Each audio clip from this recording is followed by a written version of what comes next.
Ya baik, assalamualaikum warahmatullahi taala wabarakatuh. Kembali lagi bersama channel Jona Ansiety Bang Nugraha ya teman-teman, yang dimana seperti biasa membahas tentang seputar gangguan asam lambung ya teman-teman, kemudian anxiety disorder ya, atau dalam arti kecemasan berlebih ya teman-teman, seperti itu, kemudian GERD sampai dengan psikosomatis teman-teman.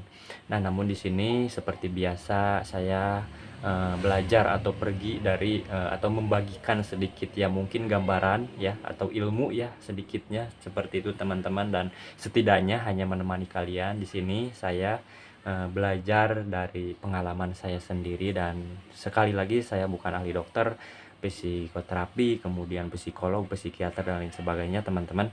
Saya di sini berbicara tentang belajar dari pengalaman saya sendiri yang dominan mungkin terkena di kecemasan yang berlebih sehingga mengganggu ke gangguan asam lambung, seperti itu teman-teman. Nah, baik, di kesempatan yang mungkin cerah ini ya, udah beberapa hari ini di sini cerah ya teman-teman, dan mudah-mudahan secerah hati kalian juga, amin ya robbal alamin. Nah, mungkin sebelum melanjutkan, seperti biasa saya tidak bosan-bosan mengingatkan kalian ya, untuk yang baru gabung ya, khususnya yang baru join atau yang baru nonton ya, tolong di subscribe ya teman-teman channel Jona Ansiety Bang Nugraha, supaya channel saya ini lebih berkembang dan intinya berguna untuk orang banyak ataupun orang yang membutuhkan, amin ya. Karena secara tidak langsung juga kalian telah memberikan kebaikan melalui dukungan ya, channel Jona Ansiety Bang Nugraha ini lebih berkembang ya teman-teman, amin ya robbal alamin. Jadi jangan lupa untuk di subscribe ya, kemudian nyalakan tombol loncengnya, siapa tahu ada pemberitahuan video saya terbaru, nanti ada notif ke kalian ya, ada notifikasi atau pemberitahuan kepada kalian, siapa tahu bermanfaat ya. Kemudian like ya videonya teman-teman, supaya menjadi patokan atau tolak ukur saya bahwa video saya ini sangat bermanfaat untuk kalian semua ya teman-teman, seperti itu, dan mungkin membantu dan mudah-mudahan sangat membantu ya, amin ya teman-teman. Nah, baik, mungkin di kesempatan kali ini saya sedikit sebelum ke pembahasan, mungkin saya bercerita kepada kalian atau menyampaikan sedikit bahasa kepada kalian ya, untuk teman-teman yang tidak berniat ya, atau tidak cocok ataupun tidak setuju dengan pendapat atau solusi teknik ataupun apapun itu yang disampaikan oleh saya. Ya, alangkah baiknya kalian jangan tonton videonya. Kemudian ya, alangkah baiknya mungkin di sana lebih banyak ya teman-teman mentor-mentor yang lebih berpengalaman ya teman-teman, seperti itu. Jadi tidak usah untuk menonton video saya, seperti itu. Terima kasih. Nah, hanya segitu ya teman-teman. Nah, mungkin di pembahasan kali ini saya hanya membahas tentang atau menjawab pertanyaan-pertanyaan yang mungkin teman-teman kita sampaikan di kolom komentar ya teman-teman, dan saya akan jawab sebisa dan mungkin sepengetahuan saya sendiri ya teman-teman. Di luar sepengetahuan saya, mohon maaf, saya tidak bisa sampaikan ya, karena di luar sepengetahuan saya. Di sini saya berbagi tentang sepengetahuan saya saja teman-teman, seperti itu. Baik, kita mulai ya. Di sini ada yang bertanya. Di sini Mas Sulkan 2313. Pertanyaannya seperti ini ya. Mas, apa iya kalau kecapean untuk bicara kok berat? Nah, seperti itu. Ya, mungkin pada umumnya ya, kebanyakan ya, tetapi tidak semua orang mengalami seperti itu. Untuk kebanyakan orang yang mengalami kecemasan yang berlebih, anxiety disorder ya teman-teman, seperti itu, bukan hanya Sulkan saja yang merasakan seperti itu. Saya pun merasakan, apalagi di awal-awal saya terkena anxiety ya, gangguan kecemasan yang berlebih. Pada waktu itu jangankan untuk berolahraga ya, banyak yang menyuruh untuk jangan berdiam saja, kita harus banyak aktivitas, berolahraga. Tidak dipungkiri ya teman-teman, pada waktu itu saya awal-awal terkena, untuk beraktivitas berolahraga pun saya terasa ngos-ngosan ya, dalam arti ya mungkin sangat capek ya teman-teman, sangat capek waktu itu. Seperti itu teman-teman, apalagi kalau banyak bicara banyak bicara itu terasa gimana ya teman-teman, tidak nyaman, kemudian tegang bawaannya tuh, cemas seperti itu. Apalagi ya di situ kan ada sosial atau apa namanya, interaksi ya, interaksi yang namanya bicara itu kan ada interaksi satu dua atau lebih orang itu ya teman-teman. Jadi apalagi kalau misalkan kita bicara dengan lawan bicara yang mungkin orang baru ya teman-teman, orang baru seperti itu ya, kita merasa apa namanya, capek, lelah gitu ya, badan pada tegang, yaitu kembali lagi ke mental ya, bahwa mental kita di situ pada titik yang mungkin di bawah ya teman-teman. Mental kita sedang di bawah, aduh takut saya salah ngomong, aduh takut nanti saya ngerasa apa namanya, kumat ataupun itu, sehingga kita tegang ya otot-otot kita itu teman-teman, dan merasa malu ya teman-teman untuk bicara sedikit pun ya. Terus terang saya capek, apalagi bicara yang mungkin sangat banyak, apalagi berdebat seperti udah aja kumat itu teman-teman. Nah itu pengalaman saya ya untuk Masulkan. Mas apa iya kalau kecapean untuk bicara kok berat? Ya bener untuk awal-awal, tetapi ya Masulkan jangan putus asa ya, jangan berkecil hati ya Masulkan, jangan berkecil hati karena ini semua akan indah ya. Pokoknya intinya bersabar, bersabar dan bersabar. Nanti juga terbiasa ya, dan usahakan untuk bersosialisasi atau berinteraksi ya dengan saudara, tetangga. Jadi dibiasakan lagi hal-hal yang mungkin aktivitas dulu yang kita biasa kita jalani itu ya mungkin kita harus jalani lagi. Karena terus terang yang biasanya saya kesana kemari berinteraksi dengan apa namanya, keluarga ini itu. Nah, kesini itu berkurang ya. Untuk membuka pintu rumah pun itu merasa ada takutnya, cemasnya teman-teman. Untuk mandi pun cemas. Seperti itu, aneh lah. Jadi menurut saya ya mungkin pengalaman saya itu kembali ke mental. Yang tadinya takut mandi, usahakan ya untuk sehari ya, kalau misalkan takut banget ya usahakan pakai air hangat ya satu hari ya. Usahakan juga untuk mandi itu tiap hari ya teman-teman, tiap hari minimal lah 2 kali seperti itu. Nah awal-awal pun saya sama seperti itu, untuk mandi pun saya takut apalagi pakai air dingin ya teman-teman. Nah kesini saya mencoba untuk memberanikan diri berpakai air dingin, kesini dibiasakan, dan lambat laun ke sana terbiasa lagi teman-teman, biasa-biasa lagi, tidak ada rasa takut ataupun cemas ataupun apapun itu ya teman-teman. Kalau misalkan kita beranikan, biasakan, malah segar gitu ya, jadi fresh gitu ya teman-teman. Nah gitu Masulkan, jadi jangan dianggap aneh ya. Pada umumnya itu merasakan, saya termasuk merasakan itu. Untuk bicara panjang itu berat ya rasanya, apalagi kalau misalnya kita bicara tentang ke suatu penyakit ya. Tidak dipungkiri saya pun merasakan, dan apalagi kalau misalkan kita bicara dengan lawan bicara orang yang mungkin kita bikin kesal ya gitu ya, atau masa lalu yang mungkin membuat kita seperti ini bicara dengan beliau ya, mungkin ada rasa malas gitu ya, nggak nyaman gitu. Tetapi itu jangan dijadikan alasan ya, jangan dibuat amarah ataupun dendam atau apapun itu ya. Itu tidak apa menghasilkan hal yang positif ya, itu malah memperburuk ya teman-teman.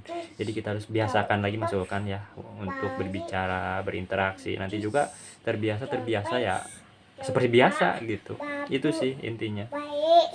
Nah kemudian untuk siapa ini, Monkey Kasarung 4646, Mas selama sakit mengkonsumsi vitamin B kompleks gak?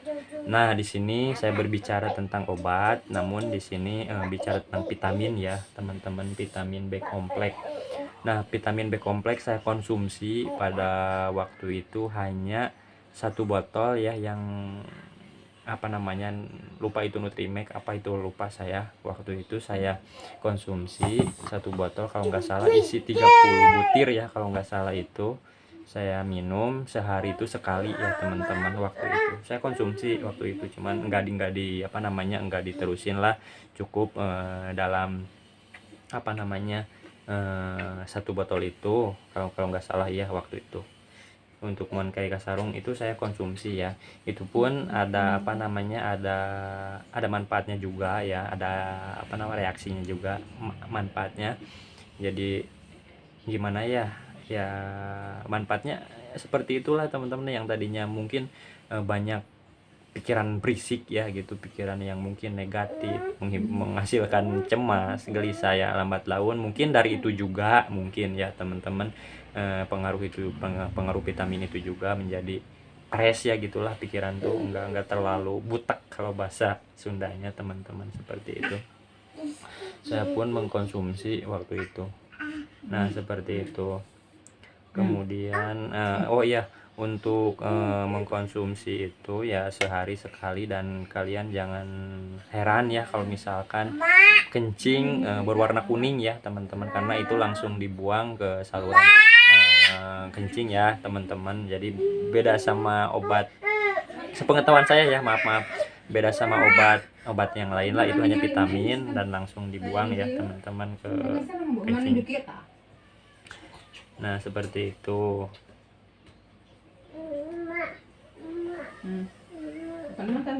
Kemudian siapa lagi yang bertanya lagi, bentar teman-teman. Bang, saya mampir di ini, ada Jain Pahri 1684. Bang, saya mampir dari komentar abang, keresahan apa waktu sakit, tipsnya buat sembuh bang. Ya mungkin di sini saya berbagi tips, berbagi apa namanya, cara ya. Mungkin di sini saya berbagi cara di sini sesuai dengan pengalaman saya sendiri ya. Jangan dipelintir-pelintir ya teman-teman. Saya berbicara di sini melalui cara saya, itu cara dengan pengalaman saya sendiri ya. Tidak apa namanya, mungkin masukan orang lain ya mungkin saya ambil, tetapi yang cocok. Tetapi kalau misalkan tidak cocok ya saya tidak diteruskan ya teman-teman, karena memperhambat. Nah di sini ada Jain Pahri ya, di sini menanyakan keresahan pas waktu sakit. Ya mungkin yang namanya setiap orang yang mengalami sakit pastilah resah. Resah ini kenapa? Resah ini pengen sembuh, itu intinya. Kenapa lama? Kenapa bisa gelisah, resah? Karena ya kita susah untuk aktivitas ya teman-teman, susah untuk aktivitas.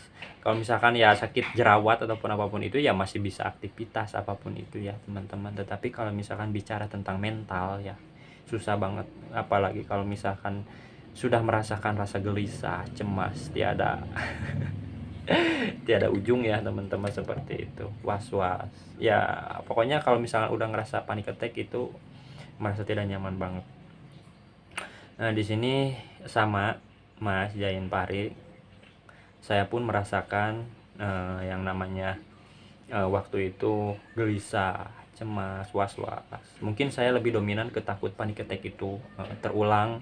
Kalau saya terus terang, kalau misalkan panic attack sampai ke tremor ya, tremor ini pun, dan seperti ini tangan tuh keras gitu gini, jadi gimana ya, tegang, tremor, bergetar, kemudian apa namanya, dari badan perut terasa pokoknya nano lah, seperti itu teman-teman. Itu saya lebih ketakut itu terulang lagi ya, kalau saya itu takut terulang lagi, dan ya seperti itu teman-teman. Ya mungkin di sini berbicara tentang tips ya. Ya mungkin untuk yang baru gabung ya, di sini kan bang saya mampir ya. Makanya tonton video saya dari apa namanya, ke belakang ya. Siapa tahu cocok untuk Anda ya, Jain Pahri, dan mungkin jalankan metode-metode yang saya bagikan. Ya tidak jauh berbeda sih dengan mentor-mentor yang lain teman-teman. Metodenya itu ya sama-sama saja, di pola makan, pola pikir, pola hidup, kemudian perilaku kita sehari-hari, seperti itu teman-teman, sama. Namun di sini saya lebih awal ke menyembuhkan kecemasan berlebihnya, ke pola pikirnya dulu ya teman-teman. Karena saya merasakan atau belajar di pengalaman, saya berusaha untuk dari pola makan dulu ya. Waktu itu pola makan dibenerin dalam beberapa bulan, tetapi belum menemukan perkembangan ya, malah gelisah, malah cemas. Awas ini dipantang, dan makan pun waktu itu saya tidak digoreng-goreng ya teman-teman. Telur pun saya di apa namanya, di teflon ya, teflon nggak pakai mentega, nggak pakai minyak, langsung gosong teman-teman, saking saya pengen sembuhnya waktu itu. Nah kemudian yang dikukus, saya tidak pernah digoreng waktu beberapa bulan itu.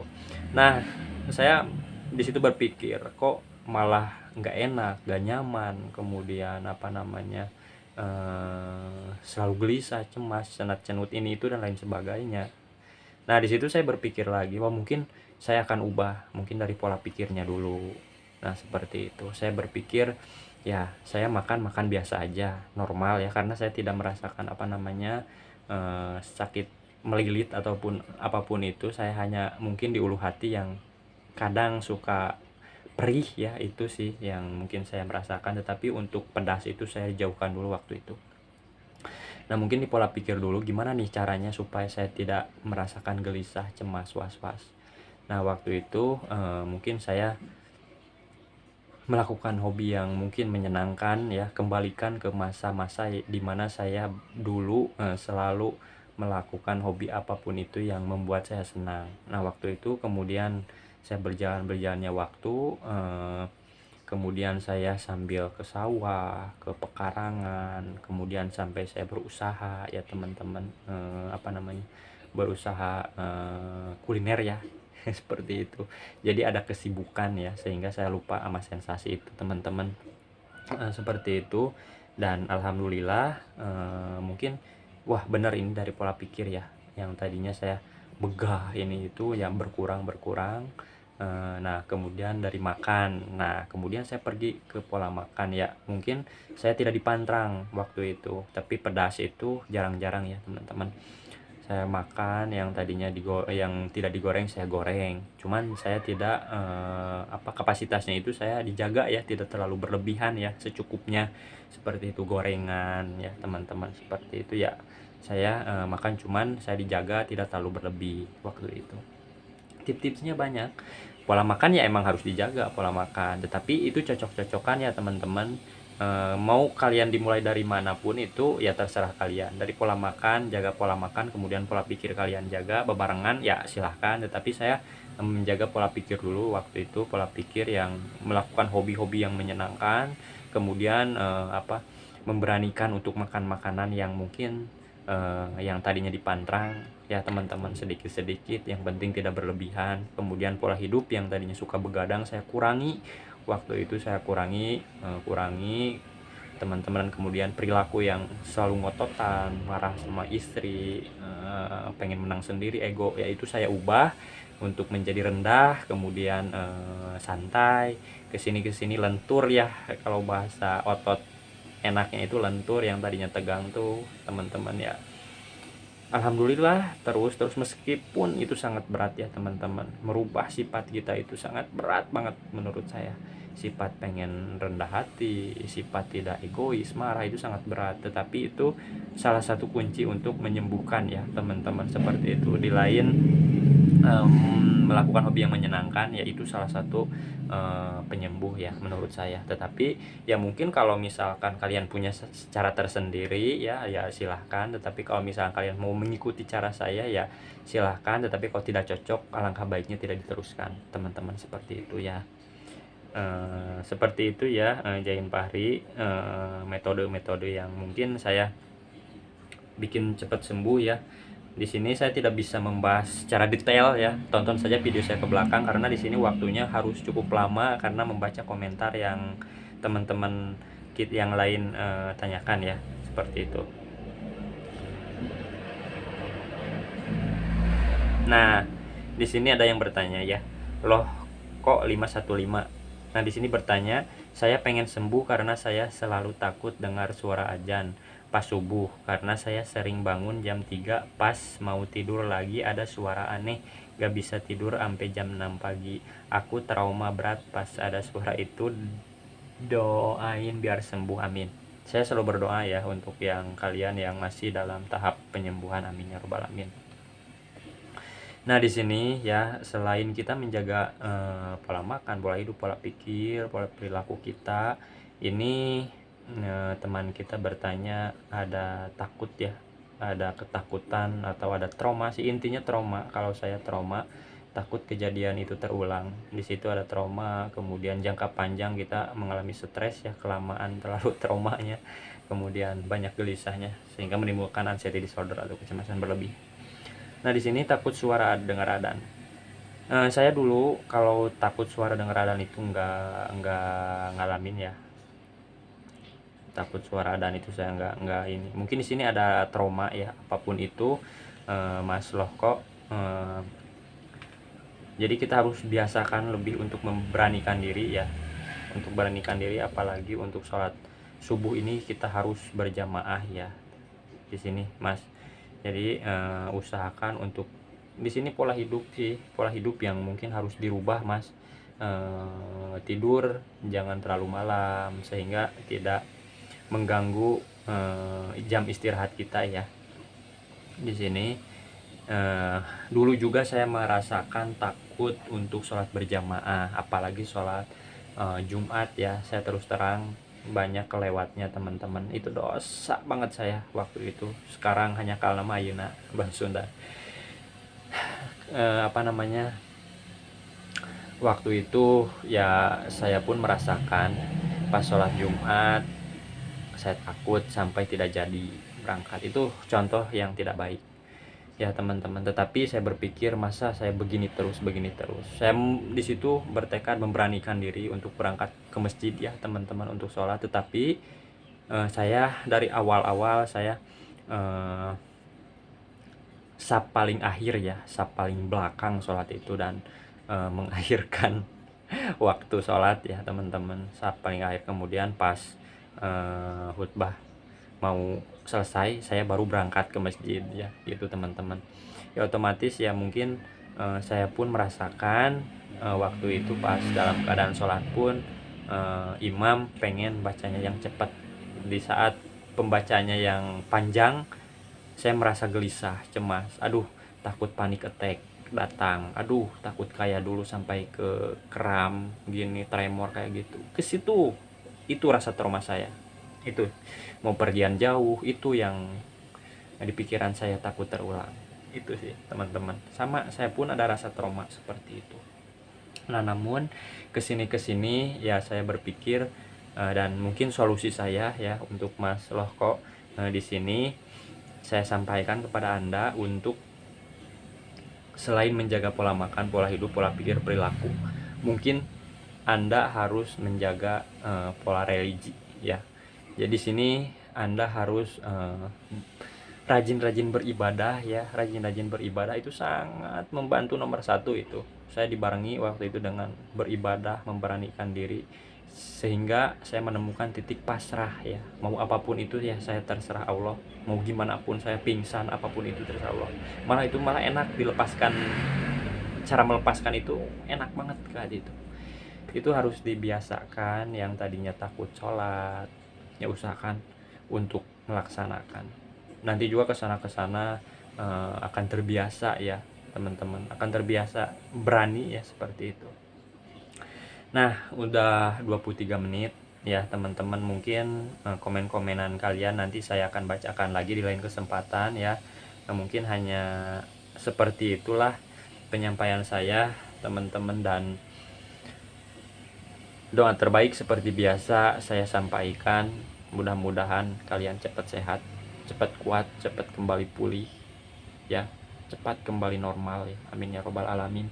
Itu doa saya untuk kalian, dan intinya kalian harus bersabar. Semua ini akan berakhir jikalau misalnya kalian mau berusaha, berikhtiar, melakukan metode, kemudian berdoa ya dibarengi dengan ibadah, insya Allah semua akan berlalu ya. Jadi kalau misalkan mau melihat perkembangan kalian, dulu tidak bisa mandi, takut mandi, nah sekarang kesini bisa, kan itu ada perkembangan, itu bagus, ada perkembangan, berarti ada peningkatan. Itu contoh kecil ya, contoh hal kecil. Dulu kalian takut naik motor, sekarang bisa naik motor dalam jarak 2 atau 50 meter. Itu sudah berkembang, ada perkembangan, perbaikan ya, meskipun lama, emang lama. Mental itu lama, harus harus kalian latih lagi terus. Itu sih ya yang mungkin saya harapkan dari kalian. Terus bersabar dan berikhtiar dan berdoa juga. Latihan kalian harus digenjot lagi, kemudian berolahraga ya. Oke, sudah 25 menit waktunya, dan di lain kesempatan saya akan bacakan lagi komentar yang kalian sampaikan di channel saya ya teman-teman. Dan sekali lagi untuk yang baru join, baru gabung, untuk bantu channel saya berkembang dengan cara subscribe ya teman-teman, karena nanti kalau misalkan sudah ada penghasilan dan mudah-mudahan itu terrealisasi ya teman-teman, saya akan bantu orang-orang yang mungkin sangat membutuhkan ya teman-teman, seperti itu. Dan doa terbaik saya, kalian yang masih di bawah cepat ke atas, dan mudah-mudahan apapun itu penyakitnya disembuhkan oleh Allah Subhanahu wa taala. Amin ya robbal alamin ya. Mungkin seperti itu teman-teman, dan jangan lupa untuk semangat ya. Di akhir kata, billahi taufiq wal hidayah. Wassalamualaikum warahmatullahi taala wabarakatuh.